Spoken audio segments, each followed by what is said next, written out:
y All New Ioniq 5 potencia tu mundo. Cae la tarde y en un rincón de la ciudad, en un pequeño jardín, alguien cuenta una historia, reflexiona en voz baja o conversa, paseándose bajo los árboles. Es hora de volver a casa, bajar la velocidad y darle tiempo al tiempo. Christian Warnken nos abre la verja de su jardín para que respiremos aire puro y oxigenemos el espíritu. En Pauta, aquí comienza Desde el Jardín, una presentación de Fundación Irarrázaval, desde 1920, al servicio de la educación, humanismo y técnica, y Grupo Viva, promoviendo la sostenibilidad en la empresa y los barrios. Lo esencial de toda exploración será volver al propio jardín y ver las cosas por primera vez, decía el poeta T.S. Eliot. Muy buenas tardes a todos los radiovidentes que al escucharnos nos ven en el norte, Antofagasta, en el sur, Temuco, Viña del Mar, Valparaíso, Santiago, también los que nos siguen por pauta.cl y por Spotify. Yo ya voy caminando desde mi jardín, como todos los días lunes, al patio de la escuela, donde ya se escucha el sonido de las campanas, la vibración de ese colegio en que todos hemos estado algún día, ya sea como alumnos, ya sea como profesores. Y siempre cuando llego al patio de la escuela me gusta conversar o encontrarme con ella, con ese fantasma ilustre de nuestra educación y nuestra poesía, Gabriela Mistral. Muchas de las cosas que hemos menester tienen espera, el niño no. Él está haciendo ahora mismo sus huesos, criando su sangre y ensayando sus sentidos. A él no se le puede responder mañana, él se llama ahora. Bueno, hemos dicho desde que partió la crisis de Atacama y en relación a otros temas de la educación que esta especie de reflexión tan potente de Gabriela Mistral desde el pasado nos suena como una interpelación, ¿no? El niño se llama ahora, requiere una respuesta urgente y pareciera que fuéramos muy atrás de esa urgencia y que a través de las políticas públicas, por lo menos, y vamos a hablar de una de esas políticas públicas, estuviéramos llegando tarde, estuviéramos llegando mal, y es lo que ha pasado en Atacama. La crisis que tiene que ver con el proceso de desmunicipalización, el diseño de las SLEP, que va a ser ese órgano, esa instancia de una manera que va a administrar estos colegios que dejan de ser municipales. Hay algunos que anticipan que esto podría convertirse, no será muy catastrofista, en una especie de Transantiago de la educación si no se toman algunas medidas. Otros dicen que hay que acelerar el proceso del SLEP, otros piden frenarlo. Hay alcaldes que están diciendo, ¿por qué si mi colegio, un alcalde de Coihueco, creo que era que decía, ¿por qué si mi colegio está teniendo buenos resultados, está dando buena educación, voy a tener que mandar a mis niños a esto que es completamente incierto? Viene el proceso en Magallanes, en la comuna de Santiago, se ven varias complejidades, el ministro de Educación evidentemente que está en apuros y hay una preocupación nacional por este tema. Y apareció una columna en el diario Mercurio muy interesante que lleva como título Atacama, caso aislado o síntoma. La pregunta resume, creo, lo principal de esta conversación que vamos a tener hoy día. Si esto se trata simplemente de un caso aislado, lo que ocurrió en Atacama, digamos, y todo lo demás va a seguir su curso normal y su deriva normal y no vamos a tener más Atacamas, digamos, o estamos en presencia de un síntoma de un problema mayor. La columna es de José Joaquín Brunner y voy a leer un fragmento de esa columna en que él dice: el origen de los problemas es el diseño mismo de los SLEP, un diseño a gran escala, altamente centralizado, desde arriba hacia abajo como una cadena vertical de control y comando, desde una dirección ministerial hasta los establecimientos, basada en la desconfianza de la autonomía e iniciativa de los colegios y sus comunidades escolares. Está con nosotros hoy día en el patio de la escuela, estamos sentados tomándonos aquí un cafecito en el recreo con José Joaquín Brunner. José Joaquín, muchas gracias por venir a conversar de nuevo a este programa. Muy buenas tardes. José Joaquín, te quería preguntar, primero partamos hacia atrás. cuando se produce la municipal. Tuvimos una educación pública, yo voy a darte una primera idea. Tuvimos una educación pública que algunos dicen que era una educación pública que debía enorgullecernos, a pesar de que tenía una cobertura muy baja, ¿no es así? Una educación pública en la que fueron formados grandes científicos, presidentes de la República, una élite fue formada incluso en esa educación pública. Vino la dictadura militar, se municipaliza el sistema educacional. Y lo que se está diciendo acá es que la desmunicipalización era porque ya el sistema municipal ya no aguantaba más. ¿Estás de acuerdo con ese diagnóstico de lo que estaba pasando en la educación municipalizada, por decirlo así? Yo creo que efectivamente los colegios municipalizados tenían problemas serios de rendimiento y de administración. Y por lo mismo se discutió la necesidad de introducir algún tipo de mejora, de reforma, de cambio, y ahí se produjeron distintas posiciones y finalmente se llegó a un cierto acuerdo. Yo mismo fui bastante crítico de ese acuerdo al que se llegó, que es el que dio luego lugar a la ley que generó estos servicios locales de educación pública, los SLEP, famoso que ahora, por lo menos el de Atacama, está en crisis, pero varios otros han tenido también problemas. De modo tal que, en realidad, el diagnóstico de que había dificultades, de que había problemas, que había que efectivamente asumirlos en los municipios era compartido. Las soluciones podían ser distintas y la que se eligió, y que finalmente concitó el mayor acuerdo, incluso en el Parlamento, es un diseño que a mí desde el primer momento, y así lo escribí, me acuerdo el año 2008 en una columna diciendo, mire, esto no va a poder funcionar porque tiene una equivocada visión de cómo se puede gestionar la educación que hoy día está en manos de los municipios. ¿Y cuál es esa visión equivocada? ¿En qué consiste ese error o mal análisis o mal diagnóstico de lo que pasa en el mundo? En mi visión, el error viene de creer que en realidad la solución para sistemas relativamente descentralizados como era el municipio, donde cada municipalidad, directamente o a través de una corporación, se hacía cargo de los colegios de la comuna. Y por lo tanto había una cierta familiaridad, una cierta comunidad comunal, digamos así, que acompañaba a estos colegios. La idea de creer que la solución de ese sistema semi-descentralizado podía ser la de devolver el control, la administración y la gestión a un servicio centralizado con un director nacional que iba a estar en el Ministerio de Educación en Santiago y luego iba a haber estos 70, 80 o 90 servicios locales que iban a agrupar comunas y entonces iba a haber un director de un SLEP que iba a manejar, por ejemplo, en Atacama, 60 colegios. O el día de mañana, cuando esto llegue a implementarse en Chiloé, por ejemplo, todos los colegios de Chiloé, de las comunas de Ancud, de Castro, de Chonchi, de Dalcahue, todos ellos van a estar bajo la dirección de un gerente o director del SLEP de Chiloé. A mí me parece que esa visión que confunde la centralización con lo supuestamente más eficaz, más igualitario, lo que va a permitir una mayor efectividad, esa visión es la base de lo de SLEP y ahí reside la equivocación. Yo creo que lo que había que hacer, en cambio, era reforzar la descentralización, ya sea al interior de los municipios o traspasando en cada comuna a una suerte de autoridad local, comunal, si es que no nos gustaba el arreglo municipal. Y mantener e incluso reforzar e incrementar las facultades de dirección y de conducción de los directores de cada establecimiento, que son finalmente los que están a cargo cotidianamente de la dirección intelectual, pedagógica, humana de cada uno de los colegios. Bueno, tú mismo dices que pareciera haber aquí en el diseño que se hizo del SLEP una suerte de desconfianza de la autonomía y de la iniciativa, o sea, de los colegios y de las comunidades. Esa desconfianza, ¿de dónde arranca? ¿Es un sesgo ideológico? ¿De dónde viene eso? Yo creo que esa desconfianza viene de varios lados, digamos.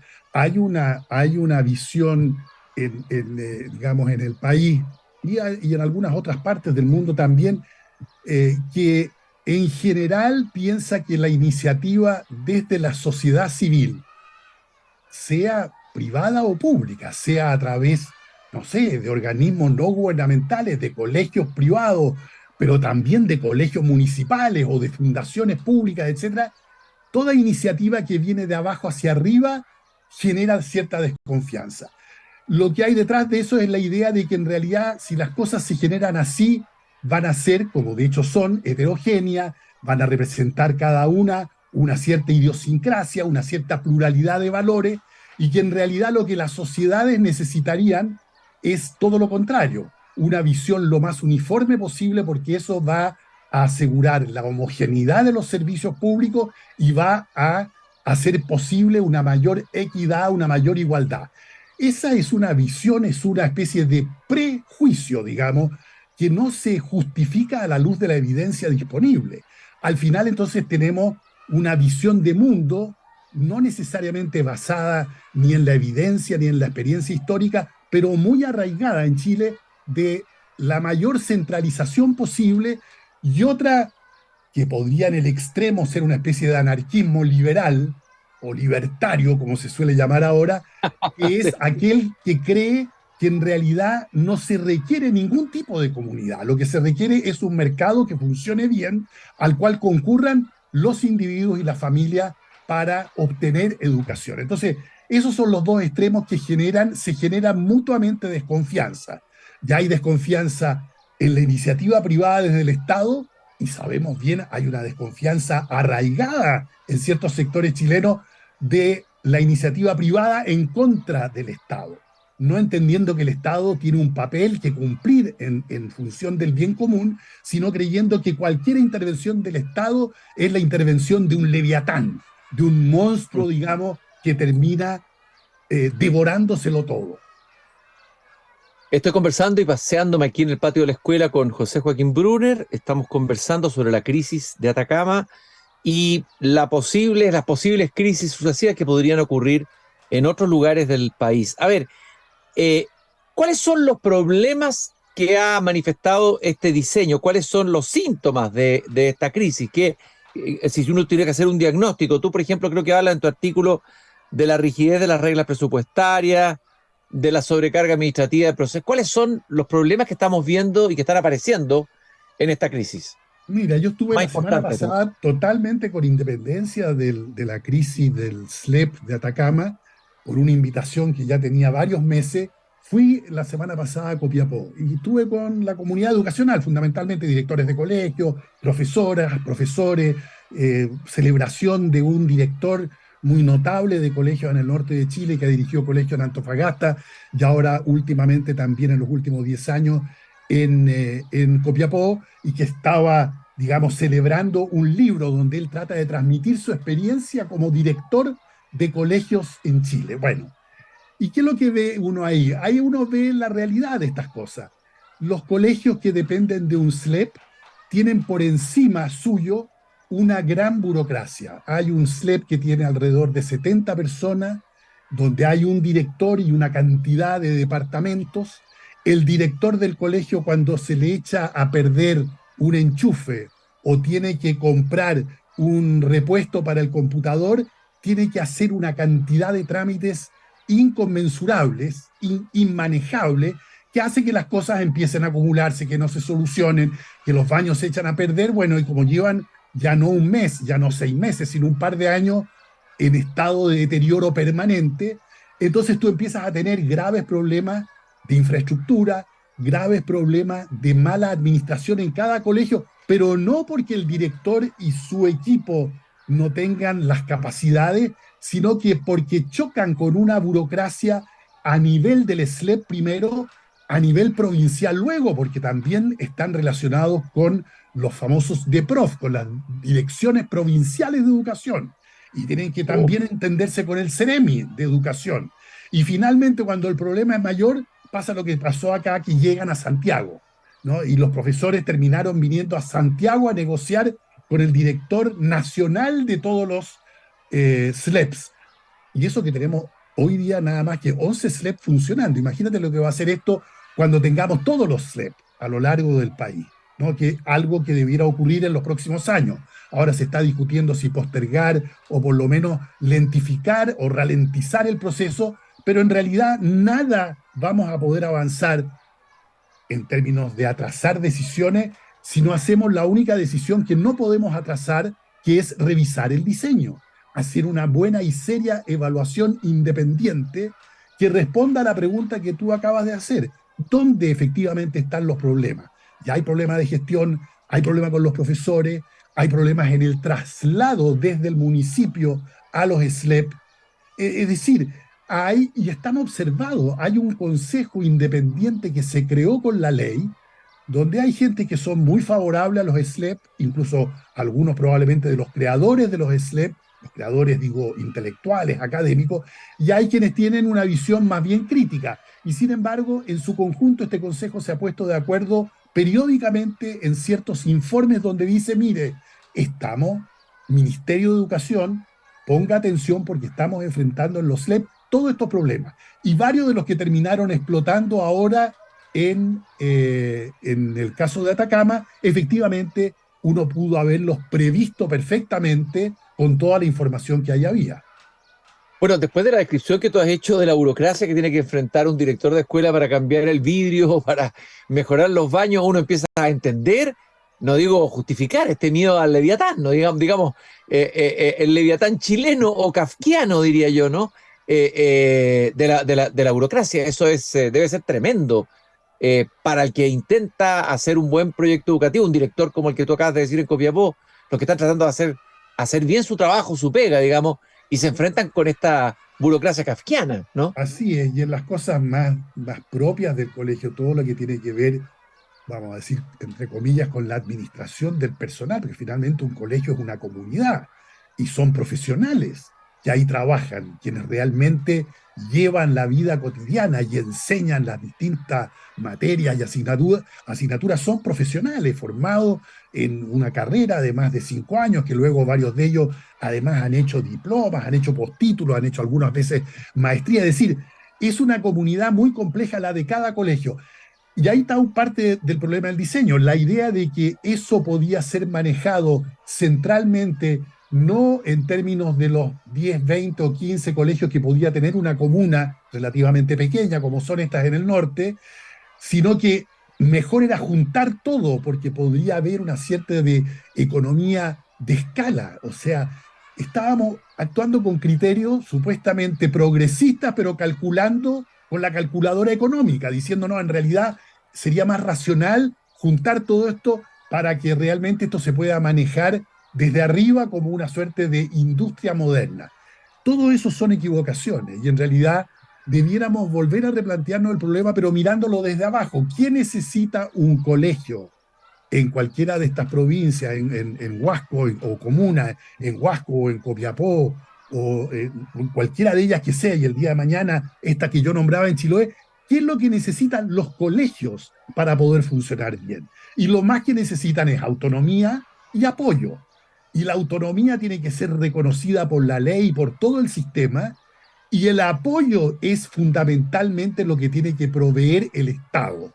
Tiene que proveerle apoyos, capacitación, nuevas capacidades, tecnología, posibilidades de transporte de los alumnos que muchas veces tienen que caminar kilómetros, digamos, para llegar al colegio. Ese tipo de problema, además del financiamiento regular de los colegios, es lo que el Estado pudiera hacer. Lo que hoy día tendría que estar haciendo es redes de atención de salud mental, porque todos los colegios han emergido, digamos, dañados, heridos de alguna manera por la pandemia. Entonces los colegios no tienen muchas veces una psicóloga educacional. Y efectivamente eso puede haber una o pocas, un equipo de psicólogos para todos los colegios de la comuna, pero para todos los colegios de 5 o 6 comunas otra vez se vuelve una grave dificultad. Entonces, por eso que es tan difícil de solucionar esto, porque es un problema de visiones de mundo, de visiones de cómo organizamos mejor sociedades complejas como son las del siglo XXI. Entrevistaba ayer a la ministra Lera Alpiano, que estuvo en la génesis también de este proyecto, en la implementación de esta ley, y ella decía que había que acelerar este proceso lo más posible en vez de ralentizarlo. ¿Cuál es tu visión? ¿Hay que acelerarlo si no se soluciona el problema de diseño? ¿Cuáles serían los riesgos si es que se tomara ese camino? Ella pensaba que el riesgo más grande era frenar, bueno, volver atrás. Desde luego, no hay posibilidad de volver atrás. ¿Cuál sería tu mirada sobre ese No, juicio de la yo creo que aquí el problema no es comida rápida o comida lenta. El problema es eh, identificar dónde están los problemas de fondo, de fundamento, que están efectivamente en el diseño y no meramente en la ejecución. Porque la primera respuesta fue decir, mire, el problema no está en el diseño, está en la ejecución. Son los ejecutores, que es el Ministerio de Educación y los municipios, los que están fallando.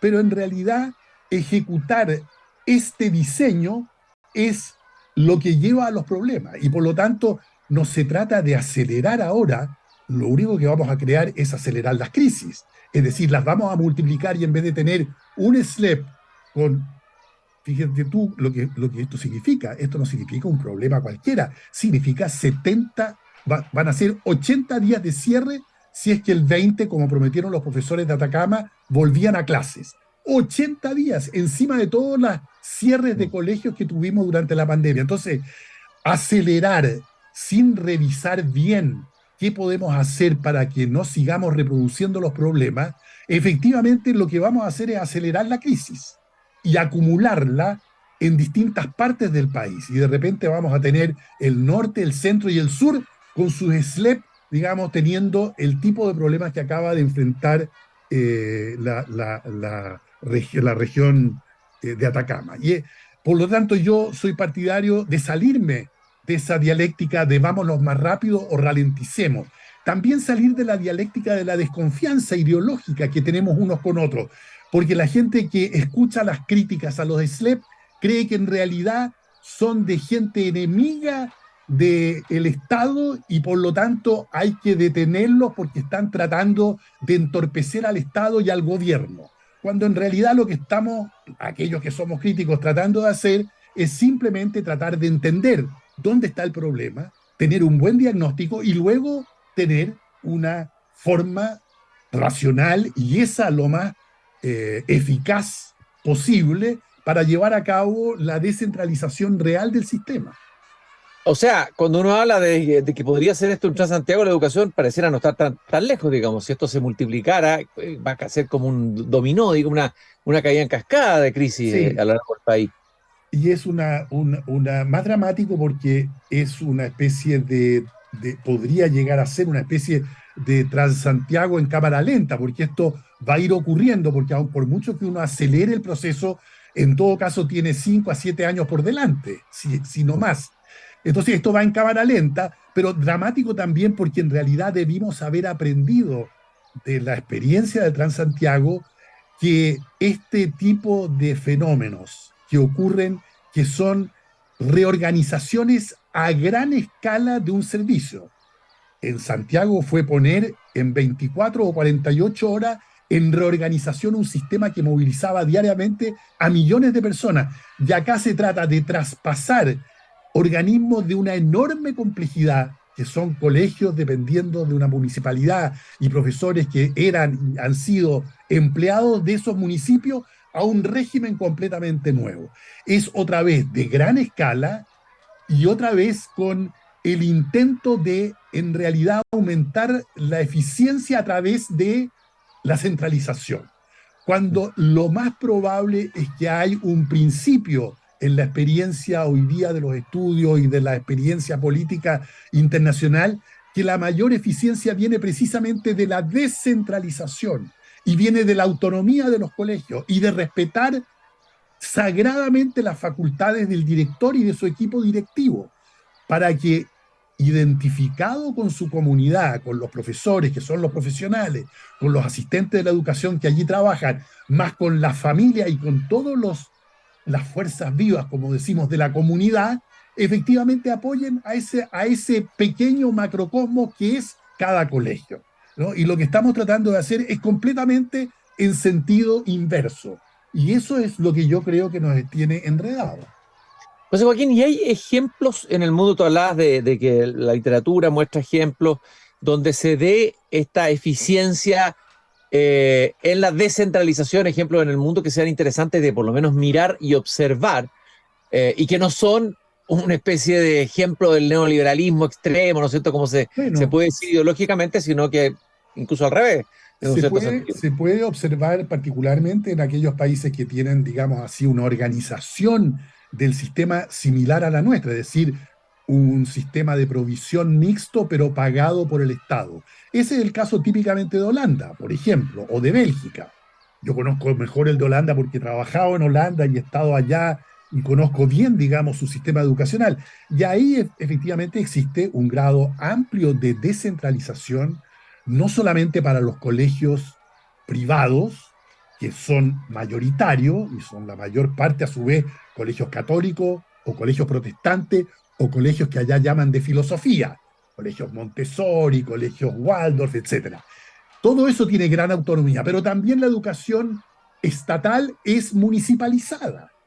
Y lo que hace el Estado es regular el sistema, no tratar de administrarlo, es darles el máximo de apoyo, darles un buen financiamiento y exigirles resultados, rendición de cuenta, buen trato de los alumnos, no discriminación. Es decir, es algo bastante obvio. ¿Sí? En realidad nosotros no tenemos mucho más que inventar estructuralmente porque tenemos un sistema de provisión mixta y tenemos el 60% de la matrícula en colegios privados y un 30% en colegios municipales que podrían el día de mañana llamarse como se quiera, de autoridad local, de servicio local o como sea, pero que realmente tengan una escala apropiada para cada comuna, que es donde efectivamente están radicados los colegios, no están radicados supracomunalmente. Esa es la típica idea burocrático-académica, tecnocrática, de que un colegio va a estar mejor si el colegio de Copiapó y el de Huasco están bajo un mismo paraguas. Y luego si esos paraguas de los SLEP están bajo un paraguas superior, que es el Ministerio de Educación. Entonces, esa visión es la que yo creo que tenemos que cambiar en el siglo XXI, porque si no, vamos a seguir golpeándonos contra las paredes. Bueno, hay colegios o sea, hay municipios que están reclamando lo que te decía al comienzo, ¿no? Y al ver este espectáculo y viendo que van a ir al abismo, digamos, o a una crisis parecida, diciendo, pero por favor, déjenos seguir haciendo lo que estamos haciendo porque lo hemos hecho bien, tenemos buenos resultados. ¿Qué piensas tú de esos colegios y de esos municipios? Yo pienso bien heréticamente, porque en realidad pienso que en acuerdo con el principio de máxima descentralización y flexibilidad, por cierto que uno debiera admitir además como principio una cierta voluntariedad. Y eso muchas veces los estados lo han hecho, qué sé yo, en Portugal, pero antes en Finlandia y antes en Japón, estados tan potentes como son esos, le dieron, por ejemplo, a sus universidades la posibilidad de seguir bajo el régimen de dependencia directa de un ministerio o de transformarse en fundaciones públicas autónomas que cada uno iba a tener a su personal al interior como si fuesen una organización privada sin fines de lucro. Bueno, no veo por qué nosotros no podríamos seguir un poco ese tipo de inspiración y decir, mire, antes de hacernos problemas, partamos donde realmente la educación está en crisis total, la de educación municipal, o porque los municipios son muy pequeños y efectivamente no tienen el mínimo de escala, o porque en realidad están tan politizados y corrompidos por las malas prácticas que no van a poder administrar la educación, que es algo, digamos, tan sensible para la sociedad. Podríamos partir por ahí, podríamos hacer experimentos. ¿Por qué no? ¿Por qué pensar que esto había que hacerlo a gran escala a nivel nacional, digamos, con un plan para 10 años? ¿Por qué no ir ensayando? Así ahora hemos hecho un ensayo que podríamos aprender de Atacama. Hemos hecho un ensayo de fracasos. Atacama ha tenido en el último tiempo 4 directores del SLEP. ¿Quién resiste eso? ¿Qué organización puede funcionar racionalmente con directores que no alcanzan a durar? El último no alcanzó a durar un par de meses.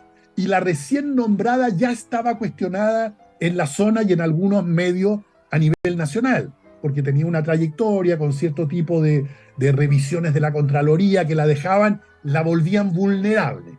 Entonces, efectivamente, tenemos que revisar cierto tipo de problemas, ir mucho más calmadamente, y efectivamente, si hay ciertos municipios que manejan organizada y razonablemente de acuerdo a sus resultados y de acuerdo a evaluaciones independientes que se podrían pedir, bueno, efectivamente uno podría ahí pensar en mantener eso durante un tiempo.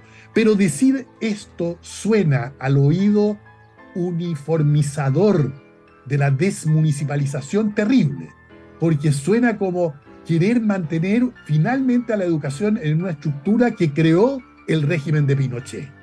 Y ese es parte del problema, el problema que hemos discutido tanto con la Constitución, que hay una deslegitimidad de origen de cierto tipo de procesos, de lo cual no logramos salir. Y la municipalización es efectivamente una medida impuesta por la dictadura. Y por lo tanto, tenemos que hacer todo lo necesario para que a una 40 o 50 años de distancia traslademos toda la educación para otro lado. Yo no tengo ese criterio. A mí me parece que efectivamente estos colegios están hoy día bajo un régimen completamente distinto. Estamos en democracia. Se dictó una ley que asegura las libertades fundamentales, los derechos de los estudiantes y que le da una administración bastante buena al sistema en general, pero estamos entrampados en el problema de los SLEP comunales. Imagínate tú el SLEP de Santiago, Comuna Santiago Centro, cuando todos los colegios paradigmáticos estén en manos de un SLEP. Vamos a ver, todo eso está por verse, pero la verdad que después de escucharte hay que encender las alarmas de alerta ante esta situación en crisis y en curso en educación. José Joaquín, muchas gracias por haber venido a conversar esta tarde, muy iluminadora esta conversación, nos ha hecho darnos cuenta de qué tema estamos enfrentando. Bueno, el que nos escuche, cada uno tomará su propia posición y espero que el debate siga y la conversación siga, porque estos errores de políticas públicas tienen consecuencias tremendas en la vida cotidiana de las personas. Y caramba, que hemos cometido errores, por empecinarnos, como tú dices, en una visión y un sesgo, digamos, en vez de tener una flexibilidad, ¿no? Y una mirada más moderna, más flexible de la realidad. Muchas gracias, José Joaquín, un gusto haber conversado contigo esta tarde. Que te vaya bien, hasta luego. Hasta luego, nosotros nos volvemos a encontrar mañana nuevamente aquí en el Jardín a las 8 de la tarde. Quiero recordarle que nos acompaña Fundación Irarrázaval y también Grupo Viva, comprometido con la sostenibilidad en los barrios y la cultura en la empresa. Mañana vuelvo a abrir la verja de madera de mi jardín a las 8 en punto. Los espero para seguir caminando y conversando. Hasta mañana.